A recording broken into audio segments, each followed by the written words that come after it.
Yorug' qilgin. Jannat bog'laridan bir eshiklarni o'zing ochib qo'ygin. Allohum alhamdulillah mana shu farzandlar berding, nevaralar berding, o'g'il qizlar berding. Mana shu bergan farzandlar uchun ham senga cheksiz hamd va sanolar bo'lsin. Allohum shu bergan farzandlar ahli solih soliha, mu'min mu'mina, muslim muslima, qori qoriya beriyo bo'lib, elimizga, yurtimizga, dinimizga, diniy bo'lsin, dunyoviy bo'lsin, O'zbekistonimizga, shahrimizga, qishloqlarimizga, mahalla ko'yimizga foydasi, manfaati tegadigan farzandlardan bo'lsin. Allohim farzand so'raganlar bor, o'zing farzand so'ragan oilalarga ahli solih soliha zurriyatdan ato qilgin. Xosatan o'g'il farzand so'raganlar bor, ana shularga ham o'zing ahli solih farzandlar, zurriyatlar bergin. Allohim kasallar ko'p, juda kasallar ko'p.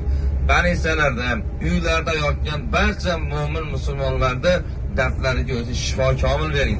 Xosatan duo so'ragan bir hojayamiz, ana shu hojayamizning ham qizlariga o'zing shifo bergin. Uzoq yo'llar farzandlariga bosh bo'lib yursin, umriga rizqi barakotlar bersin. Boshida mushkul bo'lganlar, g'am tashvish bo'lganlar bor. Alloh taolo o'zing ularda mushkullarni o'zing oritgin, o'zing oson qiling. Safarda yurganlar bor. Allohim safarda yurganlarni o'zing himoyangga olgin. Ishlariga, kasbkorlariga fayz va barakotlar bergin. Halol rizq bergin. Uyga qaytishlikda o'zi ko'zlagan maqsadlariga erishgan holatda halol foydalar bilan uylariga qaytib eson-omon kelib olishni nasib ro'za aylagin.